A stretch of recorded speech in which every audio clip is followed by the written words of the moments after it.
Richie Billing, welcome to the Apollo Papyrus podcast. Thank you very much for having me. It's great to be here. Feel free to introduce yourself to our listeners. So, I am from a place called Liverpool, if you've ever heard of it. It's in the UK, home of the Beatles. And I have, for the last 10, 11 years, have been writing stories, mostly fantasy stories. I've written novels. I've literally written a story of every length. I've written one sentence stories. I've written two sentence stories. I've written novellas, novelettes, novels. And I just really love to create fictional stories for people to enjoy.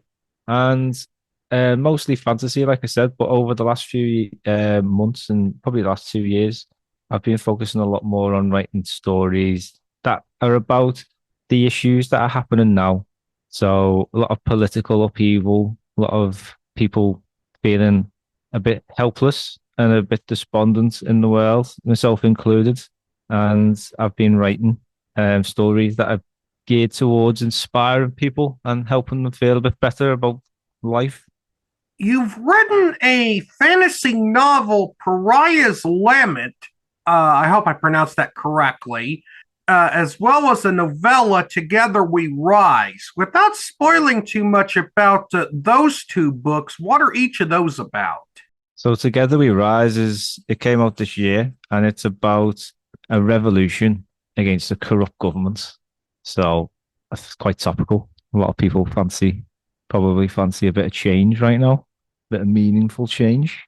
And that is a unique story because it's structured in a way. So the story's told from the perspective of 8 different characters.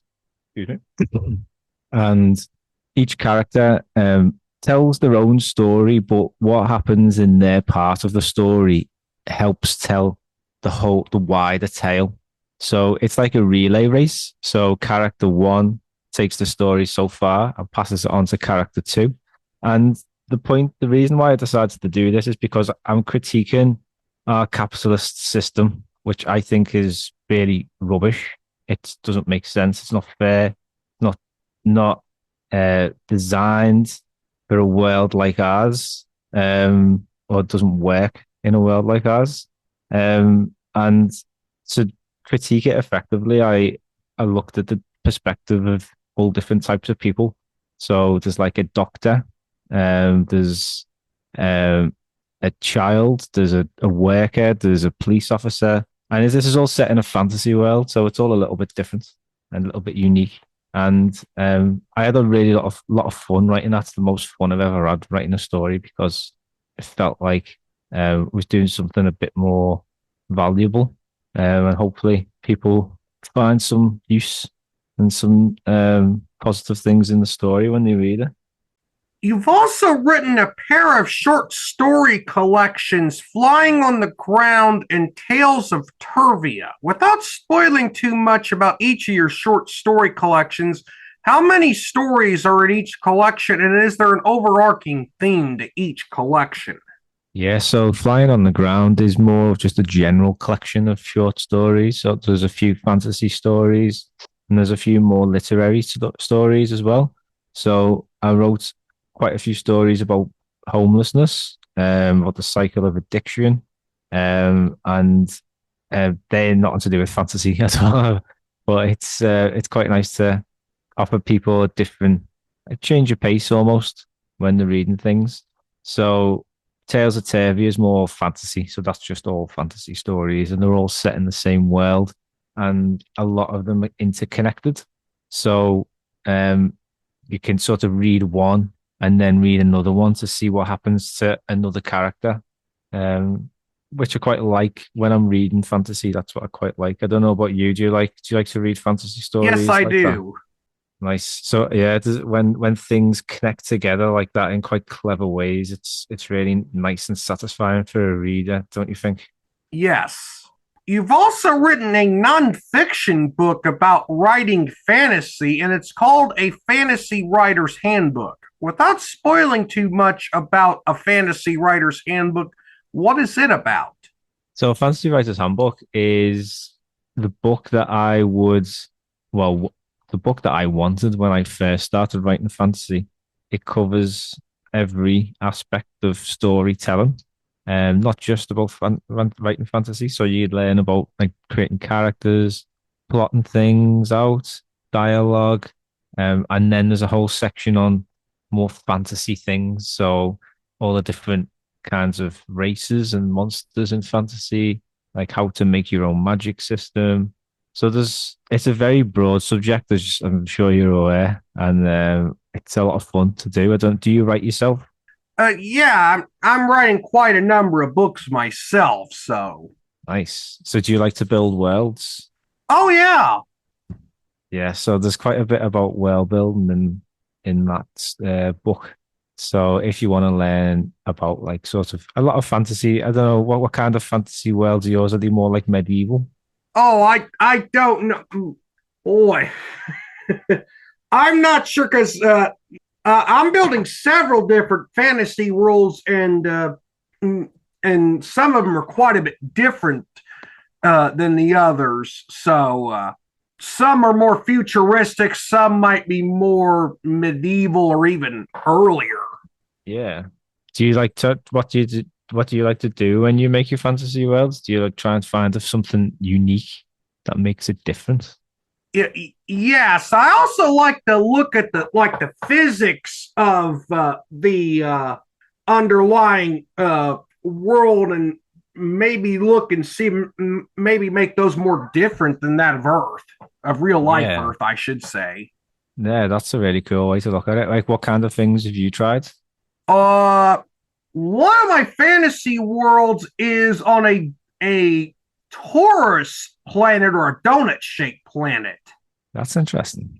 So what does that must be quite make life very different there then. Uh, yeah, since uh, on the inside, on the inner part of the planet, you'd actually have part of the planet itself in the night sky, for example. Oh, that's cool. Yeah, Uh, so it's a lot of fun, isn't it, creating the world?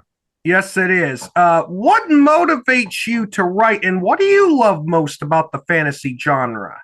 So with the fantasy genre, I just love the idea of escaping into something completely different to our world. Um, and it's the free when you're writing it, it's the most liberating experience because you can write about anything you want. You can mm, bring in different genres.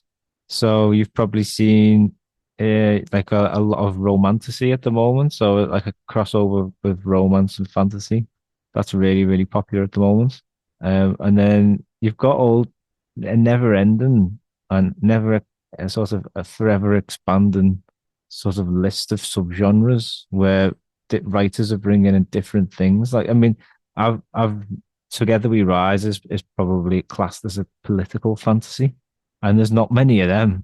So like that's probably a whole new genre or subgenre or whatever in itself. Why do you like to write fantasy? What's your favorite thing about it? But the world building part, uh, how each world is created, and which makes writing fantasy actually more interesting than reading it. Yeah, that's a good point. Yeah. Have you got like a favorite fantasy world in like Not books or yet. TV? No.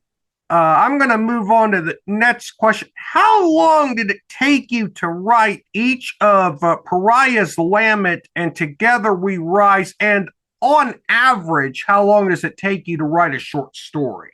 Very good questions. So Pariah's Lament took me 2.5 years. I write part time. I'm not a full time writer, so it takes me a bit longer to do things. But Pariah's Lament, there was about a 1 year drafting, and then 1.5 years editing. And I think I mean, I've always believed editing is. I always say editing is where the real writing is done because it's where you bring everything together, you make sure everything works, and basically it's where you polish things. So your sentences are all nice, your dialogue's sharp and interesting, and you've got nice world building details in there without dumping too much into the story. So editing takes a very long time. Editing should take a long time. It should take longer than drafting, to be honest. Um, so that took 2.5 years. Together Your Eyes, I think probably took maybe about 1 year because it's only 45,000 words. So I it didn't take long to draft. And because I was quite into the story, it came out quite easily. And then editing, I worked with a professional editor on that one because I decided I was going to self-publish it. So I wanted to ensure a certain level of quality. So I got an editor to edit that one. And I think editing probably took about 6 to 9 months. Now I write a lot of short stories at the moment. I love writing short stories more so than novels because they take too long, novels. Um, so short stories, it all depends on the length. If it's I don't know, I try and write 1,000 words a session. If I've got two clear full days to write um, stories and nothing else to distract me, I could write a 4,000 word short story probably in that time. Um, but maybe even one day. I've written short stories in 20 minutes. Recently wrote a short story with an interesting structure. So it's a story about a taxi driver who's basically going through a difficult spell in his life. And the story is told from the negative reviews left by his customers in his taxi. That was fun. Hard to get the idea to do, but very fun to write. And it doesn't take long. That one took 20 minutes. What about you? How long does it take you to write things? Uh, the usual rule I have for any kind of writing is about 250 words a day. Uh, oh boy, trying to do math in my head while hosting a writing podcast is not something I normally do, but 250 words is good. It's yeah, a nice solid number. It's achievable. And if you've got lots going on in your day, then I mean, most days I would do about that.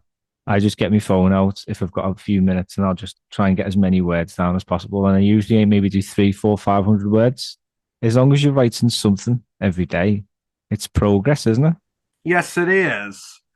Are all your books independently, traditionally, or hybrid published, or did you use different publishing methods for each of your books? So I probably take more of a hybrid approach, but I don't have an agent.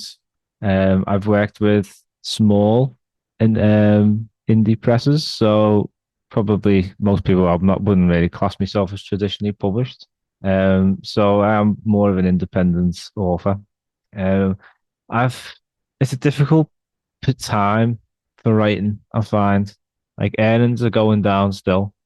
We've got AI, the rise of AI changing every facet of life, it seems. And um, because of the deteriorating economy, like writers are having to work longer hours, are getting more tired and aren't being able to like have the time or the energy to write stories. So I think people's creativity is being really hampered as well. Um, so it's a very difficult time. And what I've realized after speaking to like traditionally published authors, people who've done incredibly well, who have been published with top publishers, may have had multiple books out there, and they're still only making enough money to like be a part-time writer. So it's a I was faced with this situation probably towards the end of last year. I was like, well, if I want to be a full-time author, that's a dream for me. But if I'm trying to chase the same or follow the same paths as these other writers who I'm aspiring to be, and they're not full-time authors, then it's not worth pursuing. So I've been looking at other ways to try and earn enough money to write stories full time, and I've settled the path of a subscription based service where I can actually connect with the readers like build a community, a direct sort of one to one with all of the people who read my stories, and I get to write things for them and do it in my own way and do it. I can do it at quite like been doing this a long time, so I know how to make ebooks, I know how to make decent artwork, and I've got good contacts to work with editors and like map makers and other book cover designers and stuff. So I can provide the experience offered by traditionally published authors. Um, so I traditionally published, well, not I should re I can provide the same experience offered by publishers, let's say, but I'm going to do it at a cheaper price and a better, hopefully, experience for the reader, which is the most important thing, is trying to make the experience of the reader the best it can possibly be. You vaguely hinted at this in your response to the previous question, but you have a Patreon page, and matter of fact, your Patreon page is the first one I've subscribed to. I Do saw you that. Thank you have very any? much. Do you have any Patreon exclusive content? And if so, what can your Patreon members have exclusive access to? Yeah, thank you very much for subscribing. So I have three tiers. The well, yeah, two main tiers. So there's $1 a month where you get access to all short stories, and I publish new stuff every month, and that is exclusive to Patreon. So if you're a paid subscriber on of any tier, then you get new content every month that is only on there. So this can be new short stories. And I've recently started a new ongoing fantasy series called The Breakaways. And this is a story, it's like a comedy about a group of monster hunters who are really rubbish at what they do. They're just not very good at hunting monsters.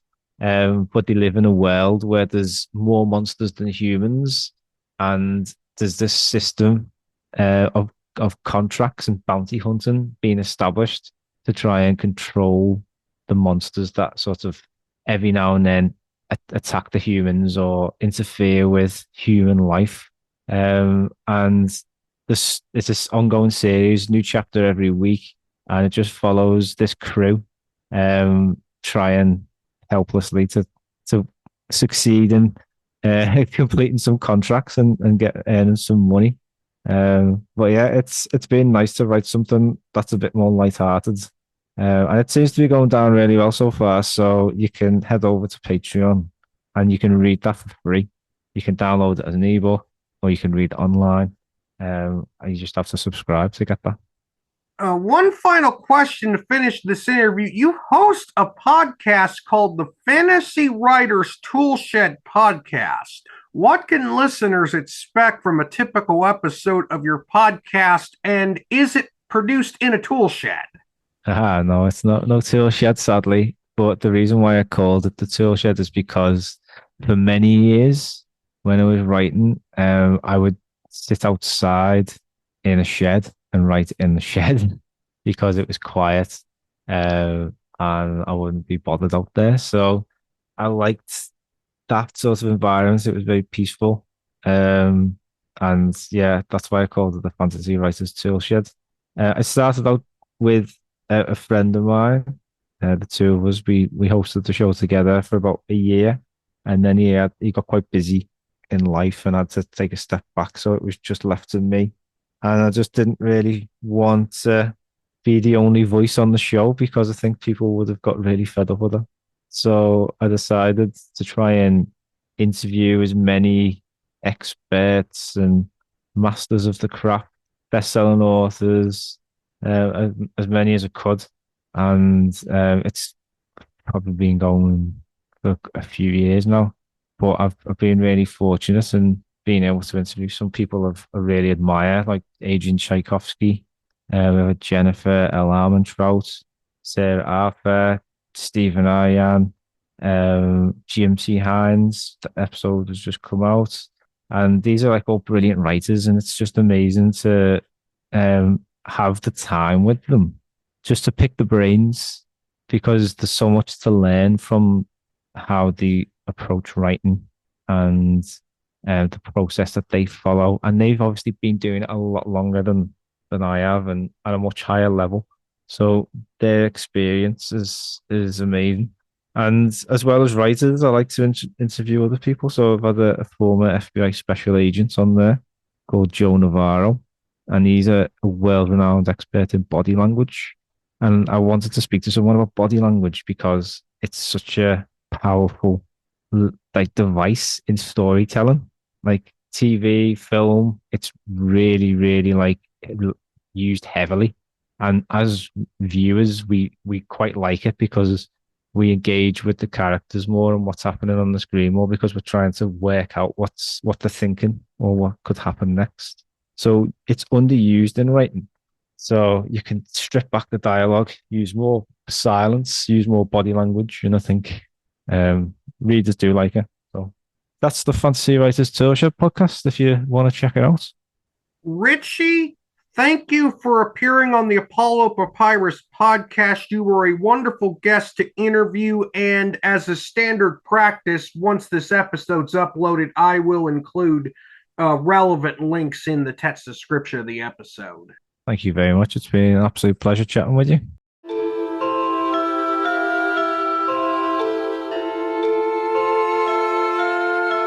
This podcast episode is intended for the private listening of our audience. Any reuse or retransmission of this podcast episode without the express written consent of the podcast host is prohibited except under fair use guidelines. Royalty-free music and sound effects obtained from https://www.zapsplat.com.